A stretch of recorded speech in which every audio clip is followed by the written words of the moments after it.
ઓમ શ્રી પરમાત્મને નમઃ. સર્વને ભાવથી જય શ્રી કૃષ્ણ. રાધે રાધે. આજના વિડીયોમાં આપણે સાંભળવાના છીએ શ્રીમદ ભગવદ્ ગીતા સંવાદ અધ્યાય 7મો, જ્ઞાન વિજ્ઞાન યોગ. સરળ ભાષામાં 7મા અધ્યાયમાં ભગવાન કહે છે, હે પાર્થ, હું તને આ જ્ઞાન કહું છું, તેથી વિશેષ કાંઈ જાણવાનું રહેતું નથી. મનુષ્યાણામ સહસ્રેષુ કશ્ચિદ યતતિ સિદ્ધયે યતતામપી સિદ્ધાનાં કશ્ચિન માવ વેત્તિ તત્વતઃ. ભગવાન કહે છે કે હજારો મનુષ્યોમાં કોઈક જ સિદ્ધિને માટે યત્ન કરે છે. યત્ન કરતા સિદ્ધોમાં પણ કોઈક જ મને તત્વથી જાણે છે. સમગ્ર જગતનો ઉત્પાદક તથા સંહારક અને તેજસ્વીઓનું તેજ હું છું. જગત મને જાણી શકતું નથી, કારણ કે મારી ગુણમયી દૈવી માયા તરવી કઠણ છે. મારે શરણે આવે છે તે જ તે માયાને તરે છે. નમાન દુષ્કૃતિનો મૂઢા પ્રપદ્યન્તે નરાધમાઃ માયયાપહૃત જ્ઞાનામ આસુરમ ભાવમાશ્રિતાઃ. માયાના બળથી જેઓનું જ્ઞાન હરાઈ ગયું છે, તેથી જ આસુર ભાવને આશરેલા એવા દુષ્કર્મી મૂઢ નરાધમો મારો આશ્રય લઈ શકતા નથી. મૂઢ એટલે વિપરીત જ્ઞાનવાળા, સત્પુરુષમાં અસત્પુરુષની ભ્રાંતિવાળા, અસત્યમાં સત્યની ભ્રાંતિ ને તે પહેલા પ્રકારના મૂઢ છે. અને સત્ય અસત્યને જાણવા છતાં આ કામ બાપ દાદા કરતા આવ્યા છે, માટે આપણે પણ કરવું. આ કામ કરવાની ગુરુની આજ્ઞા છે તો એ માટે કરવું, એમ માનીને અસત્યને પકડી બેઠેલા તે બીજા પ્રકારના મૂઢ છે. સ્વામીજી કહે છે, હે શિષ્ય, આ વાત તમને સમજાવવા માટે એક દ્રષ્ટાંત આપું છું, સાંભળ. એક મહાત્મા પાસે ઘણા શિષ્યો જ્ઞાન મેળવવા જતા હતા. એક દિવસ તે ગુરુએ કહ્યું, હવે મારો દેહ થોડા જ દિવસોમાં વિલીન થશે, માટે કાશીમાં એક સમર્થ ધર્મગુરુ છે, જે ત્યાગ, તપ, સંતોષ, નિષ્કામ, નિર્લોભાદી ગુણે સંપન્ન અને જ્ઞાની છે. તે ગુરુની આજ્ઞા પ્રમાણે વર્તજો, એમ ભલામણ કરી હતી. તેથી તે શિષ્યો તે ગુરુની આજ્ઞા પ્રમાણે વર્તતા હતા. એવામાં તે ગુરુ પણ બ્રહ્મગતિ પામ્યા અને તેના સ્થાનમાં બીજા ગુરુ આવ્યા. તે લક્ષ્મીના મદથી મદોન્મત્ત બનીને ગાંડા થઈ ગયા.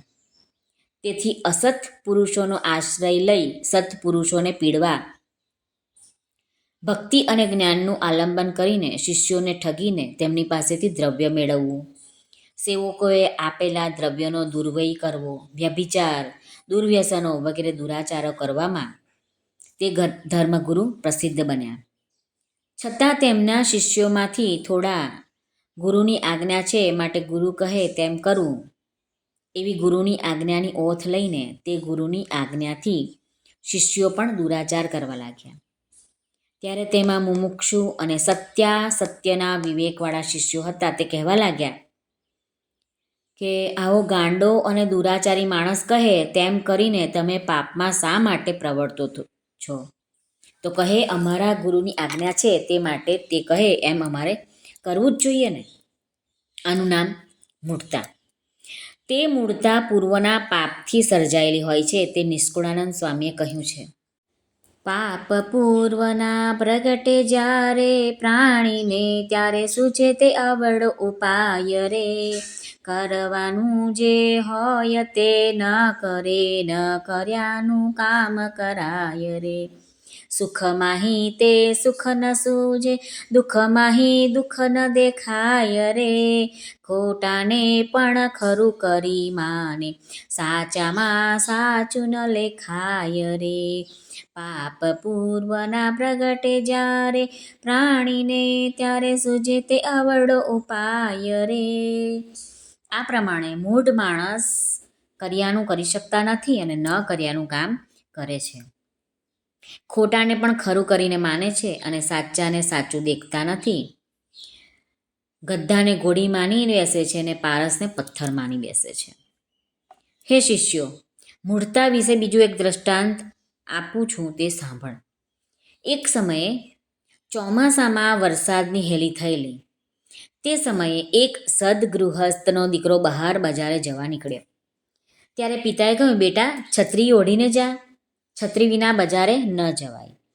એમ આજ્ઞા કરીને પિતા માંદા હોવાથી બીજે દિવસે મૃત્યુ પામ્યા.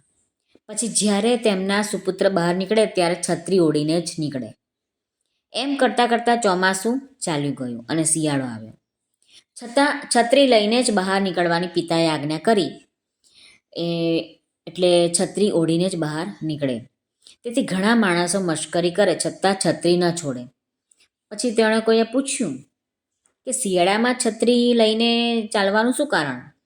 તો કહે, છત્રી લીધા વિના બહાર ન જવાય, એમ મારા પિતાએ આજ્ઞા કરી છે, તે મારે પાળવી જ જોઈએ ને. પિતાની આજ્ઞા પાળવી એ પુત્રની ફરજ છે. ત્યારે પૂછનારે કહ્યું, અરે મૂઢ, વરસાદ વરસતો હશે, તેથી તારા પિતાએ છત્રી લેવાની આજ્ઞા કરી હશે. હવે તો શિયાળો આવ્યો છે, છતાં છત્રી શા માટે પકડી રાખી છે? હવે તો મૂકી દે. તેવી જ રીતે ઘણા માણસોએ કહ્યું, છતાં છત્રી ન છોડી તે ન જ છોડી. આવા મૂઢ માણસો આખા જગતને માતા પિતા, ગુરુ અને પ્રભુની આજ્ઞાથી વિરુદ્ધ માને છે અને પોતાને આજ્ઞા પાલક તરીકે મનાવવાનો પ્રયત્ન કરે છે. હે શિષ્ય, સાંભળ, આ પ્રસંગે તને ગમે એવું એક બીજું પણ દ્રષ્ટાંત યાદ આવ્યું તે કહું છું. એવી રીતે પુરાણી સ્વામી નારાયણ પ્રિય સ્વામી કહે છે, જંગલમાં એક મુનિ કહેતા જ્ઞાન અને એમની પાસે ઘણા બધા શિષ્યો વિદ્યાભ્યાસ કરવા રહેતા હતા. તેમાં એક અકલમંદ અને મૂઢ સેવક પણ હતો. તે બધા સહાધ્યાયીઓને કહ્યા કરે કે હું ગુરુની આજ્ઞા પાળું છું, તેવી તમે કોઈ પાળી શકતા નથી. તેથી સર્વ વિદ્યાર્થીઓએ તેનું નામ આજ્ઞાપાલક પાડેલું. એક સમયે ગુરુને બહાર ગામ જવાનું થયું. તે સમયે આજ્ઞાપાલકને પોતાની સાથે લીધો. ગુરુ ઘોડા પર ચડીને ઘોડાને ચલાવવા માંડ્યા. પાછળ પાછળ આજ્ઞાપાલક ચાલતો આવ્યો. ગુરુએ તેને કહ્યું, ઘોડેથી કાંઈ પડી જાય તો ધ્યાન રાખજે. હા ગુરુદેવ, હું ધ્યાન રાખીશ. પછી આગળ ચાલતા ભાથું પડી ગયું. તે આજ્ઞાપાલકે ધ્યાનમાં રાખી લીધું. પછી નદી આવી ત્યારે જમવા માટે ગુરુએ હેઠે ઉતરીને જોયું તો ભાથું ન મળે. ગુરુએ પૂછ્યું, આજ્ઞાપાલક, ભાથું પડી ગયું, ધ્યાન રાખ્યું કે નહીં? ગુરુજી, મેં ધ્યાન તો રાખ્યું ને, વચ્ચે બે રસ્તા ભેગા થયા હતા ને, ત્યાં પડી ગયું છે. ગુરુ કહે, ત્યારે તે લઈ લીધું કેમ નહીં? ગુરુજી, તમે તો મને ધ્યાન રાખવાનું જ કહ્યું હતું ને, લેવાનું ક્યાં કહ્યું હતું? ગુરુ કહે, અરે મૂઢ, તને કહું છું કાંઈ ને સમજે છે કાંઈ? હવે જે પડે તે લઈ લેજે. આજ્ઞાપાલક કહે, જી હા, જે પડશે તે લઈ લઈશ. પછી થોડેક ચાલીને ઘોડે લાદ કરી તેને આજ્ઞાપાલકે લઈ લીધી. આગળ જઈને ગુરુ વિશ્રાંતિ કરવા ઉતર્યા ત્યારે તે લાદ ગુરુ આગળ મૂકી. ગુરુ કહે, આ લાદને મારે શું કરવી? તો આજ્ઞાપાલક કહે, ઘોડેથી જે પડે તે તમે લઈ લેવાનું કહ્યું હતું ને? તો ગુરુ કહે, અરે મૂર્ખ, મેં તને લાદ લેવાનું ક્યાં કહ્યું હતું? આજ્ઞાપાલક કહે, જે પડે એ લઈ લઉં તોય ગુસ્સે થાઓ છો, અને ભાથું ન લીધું તોય ગુસ્સે થયા હતા. માટે હવે કાગળમાં વિગતવાર લખી આપો. પછી ગુરુએ છત્રી, સોટી, પાઘડી વગેરે જે હતું તે લખી આપ્યું અને કહ્યું, આમાંથી જે પડે તે તારે લઈ લેવું. પછી આગળ ચાલતા ઘોડાનો પગ ખાડામાં પડ્યો. ઘોડું લથડ્યું અને તેથી ગુરુ જ ગબડી ગયા. ત્યારે આજ્ઞાપાલક ચિઠ્ઠી લઈને વાંચવા માંડે, હું પડું તો લઈ લેજે એવું છે ચિઠ્ઠીમાં, તેથી ગુરુને ઊભા કરાય નહીં. આમ વિચારીને ગુરુને ઊભા ન કરે. અને ગુરુ કહે, મારો પગ ભાંગી ગયો, ભલો થઈને મને ઊભો કર. તો આજ્ઞાપાલક કહે, વાંચો ચિઠ્ઠી, હું પડું તો લઈ લેજે એવું લખ્યું જ તમે ક્યાંય? તેવામાં કોઈ વટે માર્ગો આવ્યા અને તેણે ડોસાને પડી ગયેલા જોઈને કહ્યું, ભાઈ, તું કેમ ઊભો છે? આ ડોસાને ઊભો તો કર. તો આજ્ઞાપાલક કહે, એમના કહ્યા વિના મેં લાદ લીધી, તેથી ગુસ્સે થયા છે તમારા ગુરુ, તેથી મેં આ લખાણ કરાવ્યું છે, વાંચો. અંતે મુસાફરોએ ઊભા કર્યા, પણ આજ્ઞાપાલક તો એકનો બે ન થયો તે ન જ થયો. આવા મૂઢ મનુષ્યો ભગવાનને ક્યારેય પામતા નથી. માટે જ ભગવાને જ્ઞાનીને પોતાનો આત્મા કહ્યો છે. ભગવાન કહે છે, હે અર્જુન, આર્ત, જિજ્ઞાસુ, ધનની ઈચ્છાવાળો અને જ્ઞાની, આ 4 પ્રકારના મારા ભક્તો છે. તેમાં જ્ઞાની છે તે મને આત્મા જેવો પ્રિય છે. બહુ જન્માને અંતે જ્ઞાની મને જ પામે છે. દેવોને પૂજનારા દેવોને અને મને પૂજનારા મને જ પામે છે. મૂઢ માણસો અજન્મા અને અવિનાશી એવો મને જાણતા નથી. જેના પુણ્યના ઉદય થયા હોય તે જ મને જાણે છે. મારો આશ્રય કરીને જેઓ જરા અને મરણથી છૂટવા માટે પ્રયત્ન કરે છે તે અંતકાળે મને જાણે છે. હે શિષ્ય, ભગવાને જ્ઞાનીને પોતાનો આત્મા કહીને સાથોસાથ મને પૂજનારો મને પામે છે એમ કહ્યું. એનાથી ભગવાને સૂચવ્યું છે કે જ્ઞાની સાથે ભક્તિની પણ જરૂર છે. જેના પુણ્ય ઉદય થયા હોય તે જ મને પામે છે. એનાથી તપની પણ આવશ્યકતા જણાવી છે.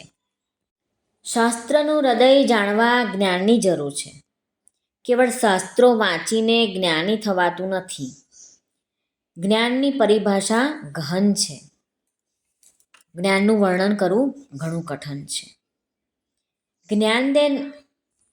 જ્ઞાનદેવ ઉપર ચાંગદેવ પત્ર લખતા હતા. ચાંગદેવ કરતાં જ્ઞાનદેવ ઉંમરે નાના હતા.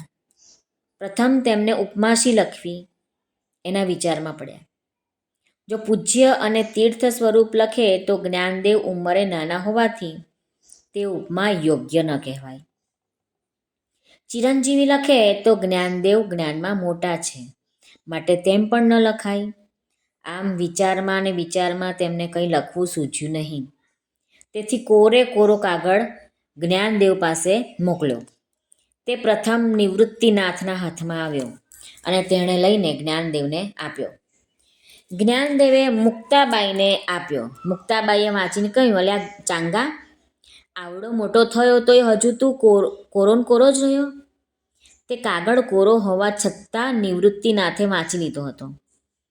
તેમના વાંચવામાં ચાંગદેવ કોરો છે, શુદ્ધ છે, નિર્મળ છે અને ઉપદેશ આપવા લાયક છે એમ આવ્યું.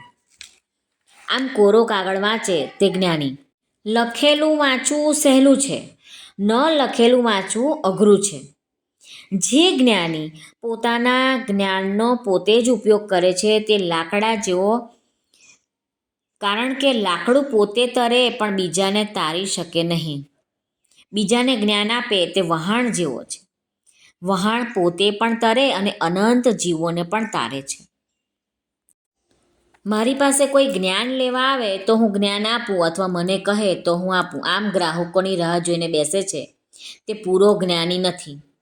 સુકાઈ જતા વૃક્ષને જોઈને કોઈ કહે કે મારી પાસે આવીને માંગે તો હું વૃક્ષને પાણી પાઉં, એમ બોલનારે પણ ઝાડવા જેવો જ ગણવો જોઈએ.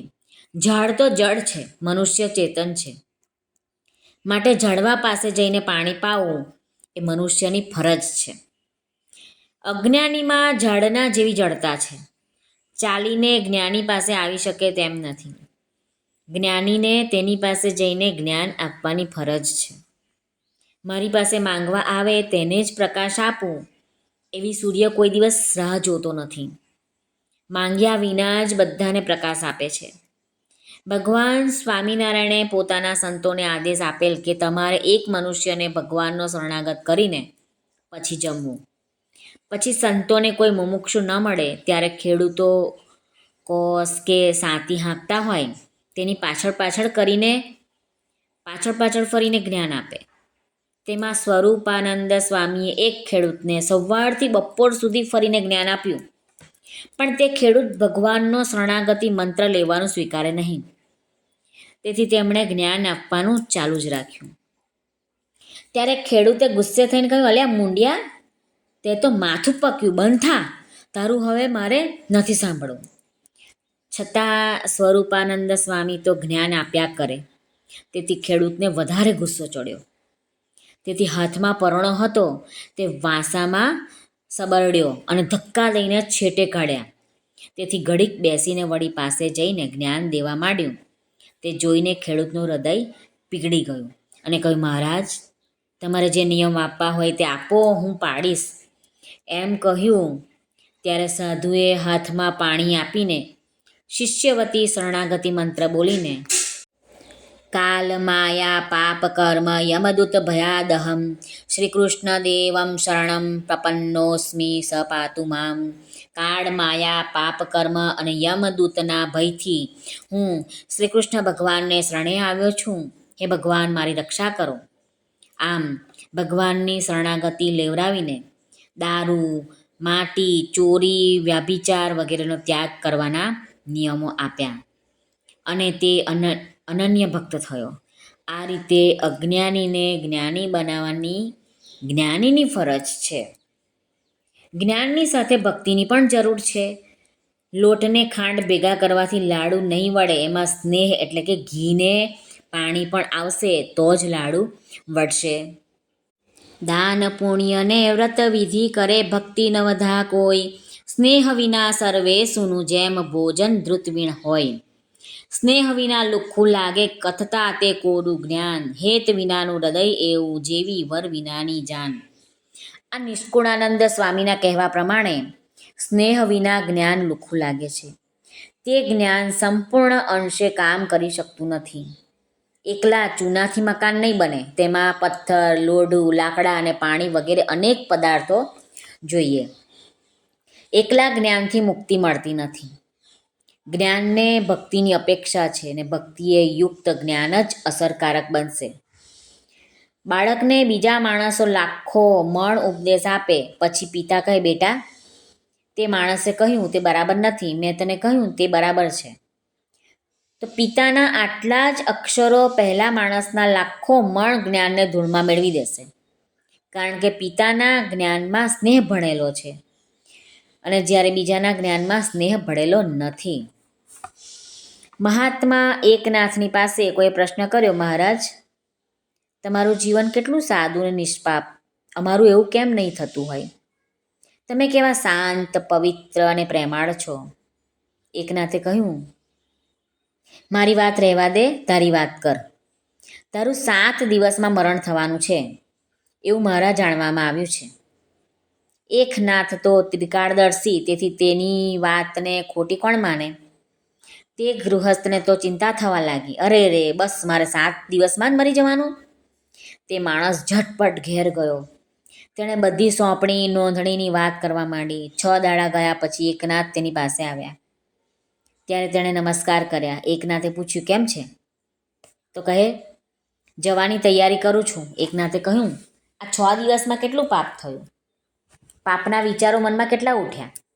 તો મહારાજ આપનો જે કહેવાનો અર્થ છે, જે કહ્યું આપે, ત્યાર પછી તો પાપનો વિચાર કરવાનો જ વખત જ ક્યાં હતો? નજર સામે મરણ ઘૂમ્યા કરે છે. એકનાથે કહ્યું, અમારું જીવન નિષ્પાપ કેમ હોય? તેનો જવાબ તને મળી ગયો ને. મરણરૂપી સિંહ સામે ઘુરકતો હોય ત્યારે પાપ કરવાનું સૂઝે જ ક્યાંથી? પાપ કરવામાં પણ શાંતિ જોઈએ. મરણનો માથે ભય રાખવો એ જ પાપ મુક્ત રહેવાનો ઉપાય છે. 7 દિવસમાં તારું મૃત્યુ છે.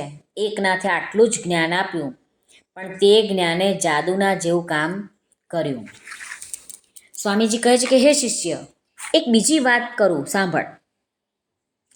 શ્રીહરિ કચ્છમાં જતા હતા. તે સમયે શેખપાટના લાલજી સુથાર સાથે હતા. રસ્તામાં ચોર મળ્યા. લાલજી ભગત પાસેથી ભાથું વગેરે લૂંટી લીધું અને ચોરો ચાલ્યા ગયા. ત્યારે શ્રીહરિએ કહ્યું, તને લૂંટતા આવડતું નથી? આ લાલજીના જોડામાં 12 કોડીઓ છે. એમ કહીને કોડીઓ પણ ચોરને અપાવી દીધી. પછી આધોઈના પાદરમાં જઈને શ્રીહરિએ લાલજી ભગતને કહ્યું, મને ભૂખ લાગી છે, આ ગામમાં જઈને ભિક્ષા માંગી આવો. લાલજી ભગત હસતા હસતા બોલ્યા, મોટા દાનવીર થઈને ચોરોને કોડીઓ અપાવી દીધી, હવે શું ખાશો? આ મારા સસરાનું ગામ છે, ભિક્ષા માંગવા કેમ જવાય? શ્રીહરિએ કહ્યું, ભર્તુહરિએ પત્ની પાસે ભિક્ષા માંગી હતી. એમ કહીને એમણે ભગવા વસ્ત્રો પહેરાવ્યા અને નિષ્કુળાનંદ નામ પાડ્યું અને કહ્યું, હવે જાઓ, તમને નહીં ઓળખે. આવી શ્રીહરિની આજ્ઞા થતાં નિષ્કુળાનંદ તો ભિક્ષા માંગવા ગયા. તરત તેમના પત્નીએ તેમને ઓળખ્યા અને રડવા લાગ્યા અને કહ્યું, તમે આ શું કર્યું? ભગવા કાઢીને ઘેર રહો. આ સાંભળીને ઘરનું મોતિયું ઝાલીને નિષ્કુળાનંદ સ્વામી બોલ્યા, મને સ્વપ્ને ન ગમે રે સંસાર કોને કેમ કીજીએ. વમન થયું મન ઉતર્યું એવો લાગ્યો રે સંસાર કોને. સ્વાર્થે સૌ કો મળી વિધ વિધ કરે જો વાત. અંતરમાં કેમ ઉતરે નજરે દીઠેલ ઘાત કોને. મૃગરાજના મુખમાં જે કોઈ આવે જરૂર. ખાન પાનને વિસરે મરવું દેખે હાજુર કોને. ઉપરના કીર્તનમાં સ્વામી કહ્યું, સંસાર મને સ્વપ્ને પણ ગમતો નથી. સારા પકવાનો ખાધા હોય અને તેનું વમન થાય પછી તેને ખાવાનું મન થતું નથી, તેમ સંસારમાં પણ મને તેવો જ ભાવ લાગે છે. સ્વાર્થથી સૌ જુદી જુદી વાતો કરે છે, પણ જે માણસે ઘાતને નજરે દેખી હોય તેને તે અંતરમાં ઉતરે નહીં. સ્વામીજી કહે છે કે હે શિષ્ય, ચોમાસામાં એક કુંભારે નિંભાળો ખડકવા કાચા વાસણ બહાર મૂકેલા. તે ભગવાનની પ્રાર્થના કરે કે હે પ્રભુ, આ મારા વાસણ પાકી જાય ત્યાં સુધી વરસાદ ન થાય તો સારું. કેટલાક મુસાફરો કહે, પ્રભુ ઘેર પહોંચીએ ત્યાં સુધી વરસાદ ન આવવા દઈશ. ખેડૂતોનો મોલ સુકાતો હતો, તે કહે હે ભગવાન, વરસાદને આજકાલમાં મોકલો તો સારું, નહીં તો અમારો મોલ સુકાઈ જશે. એમ સૌ પોતપોતાની સ્વાર્થની વાતો કરે છે. આમાં પ્રભુને પણ મૂંઝવણ ઊભી થાય કે મારે કોના કહેવા પ્રમાણે કરવું. આ લોક આવો સ્વાર્થ પરાયણ છે. આ દ્રષ્ટાંત આપ્યું તે પ્રમાણે સ્વામીએ પત્નીને કહ્યું, તે તારા સ્વાર્થની વાત કરી, પણ સિંહના મોઢામાં આવેલને તો મરણ આગળ જ દેખાય છે. તેને ખાવા પીવાનું સાંભળે ખરું? મેં તો નક્કી કર્યું છે કે સુખ તો સદ્ગુરુ પાસે જ છે, માટે મને રોટલો કરીને આપો. તારા હાથનો રોટલો ભગવાન જમશે તો તારું પણ કલ્યાણ થશે. આ જીવ તો જન્મ લઈને સમુદ્રના પાણી જેટલું તો માનું દૂધ ધાવ્યો છે, છતાં તેને વિષયની તૃષ્ણા મટી નથી, તો આ જન્મે ક્યાંથી મટવાની? માટે તું પણ વિષયની તૃષ્ણા છોડીને ભજન કર, અને હું પણ પરમાત્મા શ્રીહરિની ભક્તિ કરું, અને આ નાનો પુત્ર છે તે પણ પ્રભુને અર્પણ કર. આટલા ઉપદેશથી પત્નીએ પુત્ર પણ શ્રીહરિને અર્પણ કરવા પતિને સોંપી દીધો. પછી ભિક્ષા અને સાથે પુત્રને લઈને નિષ્કુળાનંદ સ્વામીએ આવીને શ્રીહરિને કહ્યું, પ્રભુ, આ પુત્રને પણ ભિક્ષામાં સાથે લાવ્યો છું. થોડા વર્ષો પછી તેને દીક્ષા આપી અને તેનું ગોવિંદાનંદ નામ પાડ્યું. સ્વામીના થોડા જ શબ્દોએ પોતાના પત્નીનું પણ હૃદય રંગી નાખ્યું, અને ભક્તિ, ધર્મ અને તપથી ભરેલું જ્ઞાન આવું કામ કરે છે. એકલા જ્ઞાનમાં અજ્ઞાન ભરેલું હોય છે. એવા જ્ઞાનીથી શાસ્ત્રોના શબ્દો સવડા સમજી શકાતા નથી. એક માણસ પોતાના વૃદ્ધ માતાને માંદા હોવાથી ડૉક્ટર પાસે દવા લેવા ગયો અને કહ્યું, મારા માતાજી માટે અને મારે માટે દવા આપો. ડૉક્ટરે તેના માતૃશ્રીને માટે એક બોટલમાં દવા આપી અને કહ્યું, ડોશીમાને હલાવીને આ દવા પાજે, અને તારે માટે આ 2 પડીકી આપું છું. તેમાંથી એક પડીકી સવારે ખાજે ને એક સાંજે. ઘેર જઈને ડોશીમાને બેઠા કરી હબડાવવા માંડ્યો. ડોશીમા કહે, બેટા તું આમ કેમ કરે છે? દીકરો કહે, માજી, આ દવા તમને હલાવીને સાહેબે પાવાની કહી છે, તેથી તમને હલાવવા પડશે. ડોશી કહે, આમ હંમેશ મને હલાવીશ તો હું વગર મોતે જ મરી જઈશ. હવે દવા બદલાવીને હલાવ્યા વિના પીવાય એવી લાવજે. બીજે દિવસે તે માણસ ડૉક્ટરને કહ્યું, મારી માને હલાવું છું તો તેનો હળદો ખમી શકતા નથી, માટે મારી માને હલાવવા ન પડે એવી દવા બદલી આપો. ડૉક્ટર કહે, અરે મૂર્ખ, મેં તો દવાને હલાવવાનું કહ્યું હતું, તારી માને હલાવવાનું ક્યાં કહ્યું હતું?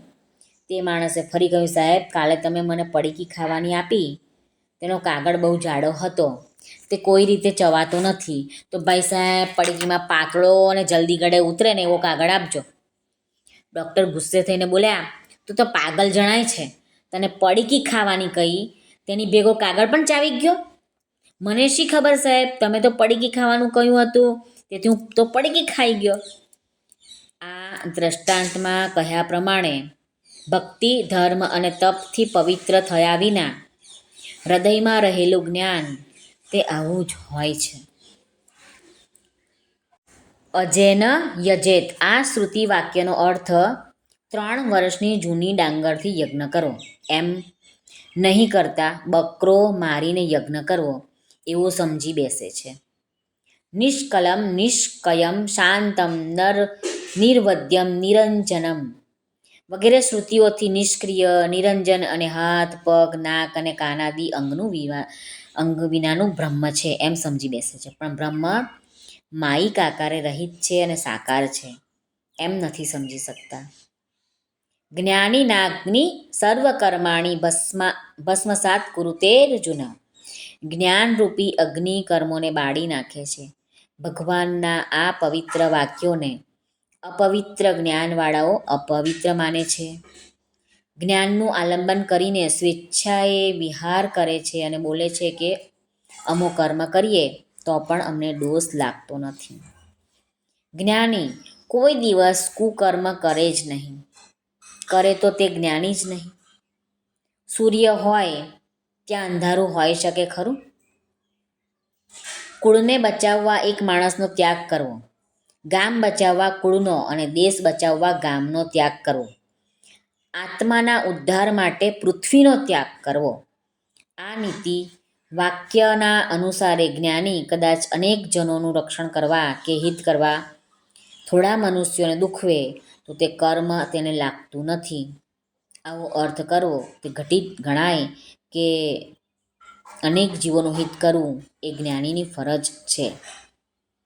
એક મહાત્મા હંમેશને માટે ગીતાનું પ્રવચન કરતા. તેમને એક ભાવિક બ્રાહ્મણે પોતાને ત્યાં ઉતારો કરાવ્યો. સવારમાં મહાત્માને સ્નાન માટે પાણી આપ્યું.